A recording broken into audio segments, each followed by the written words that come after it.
আসসালামু আলাইকুম বন্ধুরা, দিস ইজ সাদেকুল ইসলাম। আশা করি সবাই ভালো আছেন। আজকে কথা বলবো তিনটি ওয়ার্ড নিয়ে যেগুলো ফলোড বাই ভার্বস, অর্থাৎ সবগুলি ভার্ব। এগুলি জানা জরুরি in case of speaking English.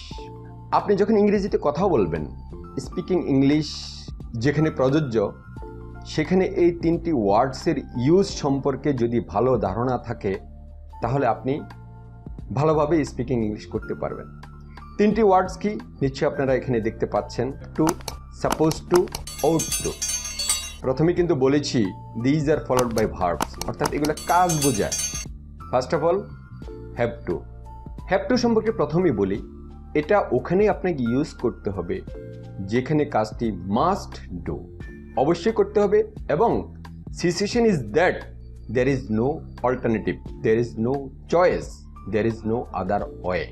তাহলে নিশ্চয়ই বোঝাতে পেরেছি যে হ্যাভ টু শব্দটি এমন এক জায়গায় ব্যবহার হবে যেখানে ওয়ার্কস মাস্ট ডু এবং there is no other choice, no other way. তাহলে এখন একটা এক্সাম্পল দিচ্ছি, I have to speak in English. আগেই বলেছি no alternative, no other choice, must do. তাহলে I have to speak in English. এমন কি জায়গা আছে যেখানে আর কোনো ওয়ে নেই? ফর এক্সাম্পল, আপনার বিদেশি বায়ার, আমেরিকান, ইউকের, জার্মানি বায়ার ভিজিটে এসেছেন, তাদেরকে আপনি একটি প্রেজেন্টেশন দিবেন। তাদেরকে যদি আপনি বাংলায় বলেন তারা কি বুঝবে? তাহলে তাদের সাথে যখন কোনো প্রেজেন্টেশন দিবেন, আপনি কোনো কিছু প্রেজেন্ট করবেন, you have to have speak in English, no other choice. আরেকটু বলি, আপনি জব করতে গিয়েছেন অথবা বিজনেস ভিজিটে গিয়েছেন, বিজনেস মিটিং করার জন্য ইউকে, জার্মানি, কানাডায়, সেখানে বাংলায় বলে কি আপনি আপনার বিজনেস সম্পর্কে তাদেরকে বোঝাতে পারবেন? In such case we have to speak in English. আরেকটা এক্সাম্পল দিচ্ছি, I have two submit the report or budget tomorrow. আমাদের অনেক সময় এমন হয়, বস ডেডলাইন দিয়ে দিয়েছে কালকের মধ্যে, আগামীকাল 30 তারিখ, মাসের শেষ তারিখ, কালকের মধ্যে রিপোর্ট সাবমিট করতে হবে।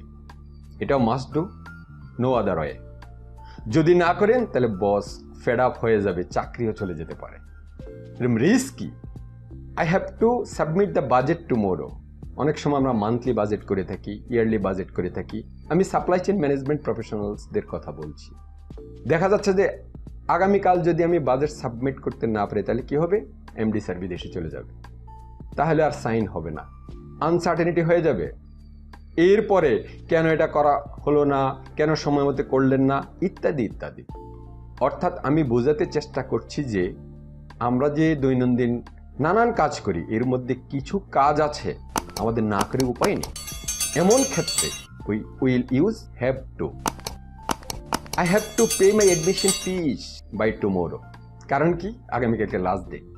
আগামীকালকে যদি আমি অ্যাডমিশন ফি পে করে ভর্তি না হই তাহলে দেখা যাচ্ছে যে হয়তো ওয়েটিং লিস্ট থেকে আরেকজনকে নিয়ে নেবে। আমার যে ভর্তি হওয়ার যেই আসনটা ছিল সেটা হারাতে হতে পারে, এরকম রিস্ক। অর্থাৎ ডেফিনেটলি এই কাজটি আমাকে এই সময়ের মধ্যে করতেই হবে, সেটা বোঝানোর জন্যই we will use have to at the time of speaking English. আশা করি হ্যাভ টু সম্পর্কে আর বোঝার কারো বাকি নেই, because all of here are learned person, knowledgeable person and mature person. Then suppose two.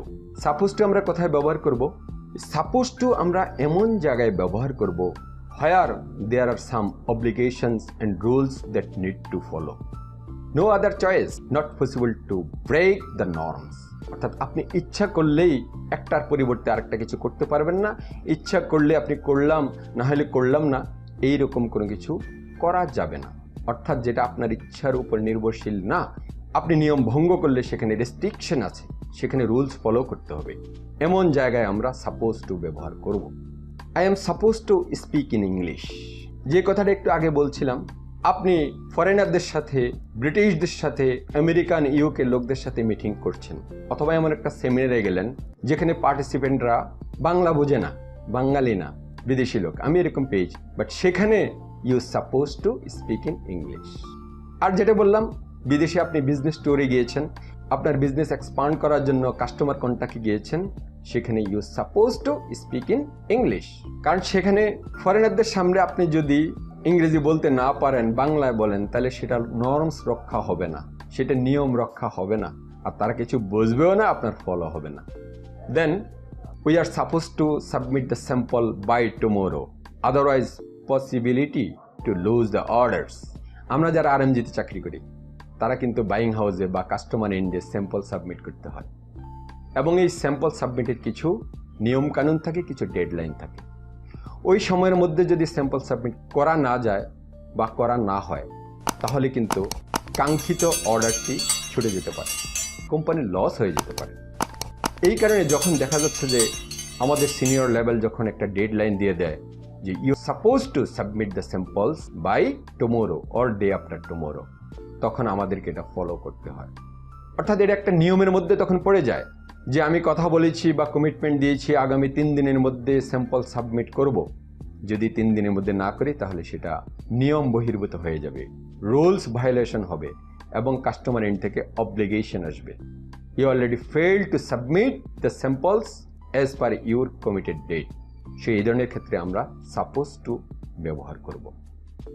Then you are not supposed to talk loudly in hospital. আপনি হসপিটালে রোগী দেখতে গেলেন, আপনি বারান্দায় জোরে জোরে ফোনে কথা বলছেন অথবা রুমে গিয়ে জোরে জোরে কথা বলছেন। সেখানে কিন্তু অনেক জায়গায় সাইনবোর্ড থাকে এবং রেস্ট্রিকশন থাকে, লেখা থাকে যে আস্তে কথা বলুন, ভদ্রতা বজায় রাখুন, ধূমপান নিষেধ, এই জাতীয় কিছু রেস্ট্রিকশন সেখানে সাইন করা থাকে। সেখানে সেই নিয়মগুলা মানতে হবে। আপনি ইচ্ছা করলে হসপিটালে গিয়ে হই হুল্লোড় করতে পারবেন না, তাহলে আপনাকে সেখানে থাকতেই দেবে না, সিকিউরিটি আপনাকে বের করে দেবে, আর সেখান থেকে অবজেকশন আসবে, অন্যান্য রোগীদের ডিস্টার্ব হবে আপনার জোরে কথা বলার জন্য। সুতরাং আপনি চাইলে অন্য কোনো রোগীকে হসপিটালে গিয়ে ডিস্টার্ব করতে পারবেন না, সেই জন্য সেখানে আপনাকে নীরবতা পালন করতে হবে, প্রয়োজনে মোবাইল ফোন সুইচ অফ করতে হবে। এই নিয়মগুলো মানতে হবে এবং আপনি ইচ্ছা করলে আপনার চয়েস অনুযায়ী সেখানে কাজ করতে পারবেন না। সোজা কথা বোঝাতে চাচ্ছি, সেটি এমন এক জায়গা যেখানে আপনি ওখানকার নিয়ম মেনটেন করে কাজ করতে হবে, আপনি যা ইচ্ছা তা করতে পারবেন না। এই সমস্ত ক্ষেত্রে we will use suppose to. Then আসি ought to। ought to আমরা এমন এক জায়গায় ব্যবহার করব যেখানে there is no obligation and have some choice. অর্থাৎ এইরকম বিধিবদ্ধ কোনো বিধিনিষেধ নেই, আপনি চাইলে একটার অল্টারনেটিভ আরেকটা চয়েস নিতে পারেন।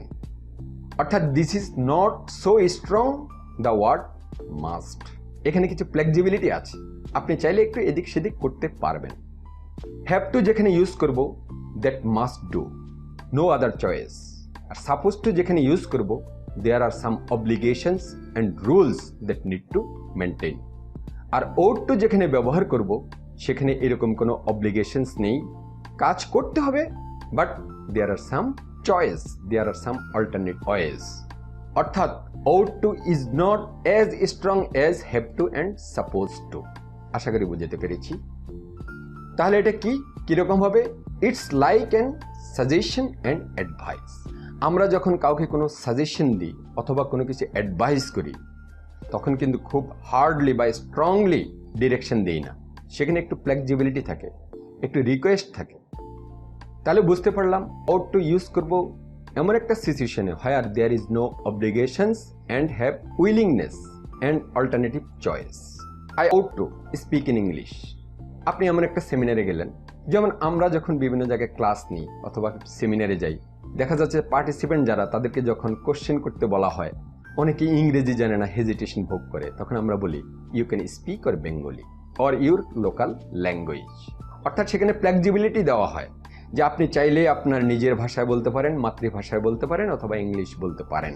এই ধরনের স্কোপ যেখানে আছে, চয়েস যেখানে আছে, যেখানে কোনো অব্লিগেশনস নেই, সেখানে আমরা ইউজ করব I ought to speak in English. অর্থাৎ আমি ইংলিশে বললে ভালো, না বললে তেমন কোনো সমস্যা নেই। আমরা যখন ইন্টারভিউ নিই, ইন্টারভিউতে অনেক ক্যান্ডিডেট আছেন ফ্লুয়েন্টলি ইংলিশ বলতে পারে না, তখন তাকে ফ্লেক্সিবিলিটি দেওয়া হয় যে you can speak English or Bengali, no problem. আমি নর্মালি বলে থাকি you can answer English or Bengali or mixed, no problem. I ought to help my wife in her kitchen when at home. আমরা যখন বাসায় থাকি তখন আমি চাইলে, ইচ্ছা করলে ওয়াইফকে তার রান্নাঘরে কিছু হেল্প করতে পারি, এটা আমার জন্য বাধ্যবাধকতামূলক নয়। অর্থাৎ একটু হেল্প করলে বাসার লোকজন খুশি হবে, তাকে খুশি করার জন্য বাড়তি একটু হেল্প করা যেতে পারে। তাহলে এই ধরনের ক্ষেত্রে যেটা আপনি চাইলে করতে পারেন, অর্থাৎ আপনার উইলিংনেস এখানে কাজ করে, আপনি ইচ্ছা করলে করতে পারবেন, না করলে নাও করতে পারেন। In that case we will use ought to. I ought to review my first experience because I have an interview tomorrow. আপনার আগামীকালকে একটা ইন্টারভিউ আছে, তাহলে স্বাভাবিকভাবে আপনি বুঝতে পারছেন আপনি যখন ইন্টারভিউ দিতে যাবেন সেখানে আপনাকে প্রশ্ন করবে আপনার প্রিভিয়াস এক্সপিরিয়েন্স সম্পর্কে, আপনি কি কাজ করেন, এর আগের অর্গানাইজেশনে কি কাজ করেছেন, অথবা একটা কোনো ঘটনাবলীর অন্তরালে যদি আপনার কেউ ইন্টারভিউ করে, আপনার সাক্ষাৎকার নেয়, তখন আপনাকে একটা প্রিপারেশন নিতে হবে যাতে আপনি ভালোভাবে মাইকের সামনে, ক্যামেরার সামনে সুন্দরভাবে উপস্থাপনা করতে পারেন। এখন এই উপস্থাপনার জন্য প্রস্তুতি আপনি নেবেন কি নেবেন না, এটা সম্পূর্ণ আপনার ইচ্ছার উপরে নির্ভর। আপনি যদি মনে করেন দূর এমন একটা সাক্ষাৎকার, সেখানে কি আর জিজ্ঞাসা করবে, আমি উপস্থিত বলে দিতে পারবো, তাহলে আপনার আগে থেকে কোনো প্রস্তুতি নেওয়ার প্রয়োজন নেই। আর যদি আপনি মনে করেন যে না, ক্যামেরায় লাইভ হবে, রেকর্ডিং হবে, আমাকে অনেক সুন্দর করে বলতে হবে, তাহলে ডেফিনেটলি আপনি কিছু প্রস্তুতি নিতে হবে, নিজে নিজে কিছু রিহার্সাল দিতে হবে। এই রিহার্সালটা আপনার সম্পূর্ণ ইচ্ছার উপর নির্ভর, আপনি চাইলে করতে পারেন, না চাইলে নাও করতে পারেন, অর্থাৎ it's is in your own choice. এখানে কোনো রুলস নেই, এখানে কোনো অব্লিগেশন নেই, এখানে কোনো মাস্ট ডু করতে হবে এমন কিছু নেই। এই ধরনের সিচুয়েশনে we can use ought to। আশা করি এই তিনটি ওয়ার্ড সম্পর্কে have to, suppose two, ought to বোঝাতে পেরেছি, এবং আপনাদের স্পিকিং ইংলিশের ক্ষেত্রে এই ওয়ার্ডের ইউজগুলো কাজে লাগবে। আবার একটু সামারাইজ করছি। হ্যাভ টু এটা ব্যবহার হবে মাস্ট ডু, কাজ করতে হবে এবং there is no other choice. And suppose to এখানে there are restriction, obligations and rules that need to follow, that need to maintain. And ought to, this is not so strong as like as have to and supposed to. There are flexibility and other choice, alternative choice. Ought to like as suggestion and advice. আশা করি বুঝতে পেরেছেন। আমি সবসময় একটি কথা বলে থাকি, your time is more valuable than money, make it fabulous. সময়কে কাজে লাগান, keep in touch with learning. মনে রাখবেন, learning there is no end, development there is no boundary. সবসময় শিখতে চেষ্টা করুন, আপডেট থাকুন, নলেজ বৃদ্ধি করুন, স্কিল ডেভেলপ করুন, নলেজ ফাইন টিউন করুন।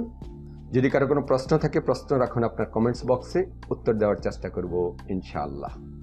সবাই ভালো থাকবেন, সুস্থ থাকবেন, আমার জন্য দোয়া করবেন।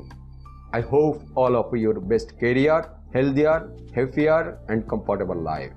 Thanks to all and always thanks for watching. Allah Hafiz.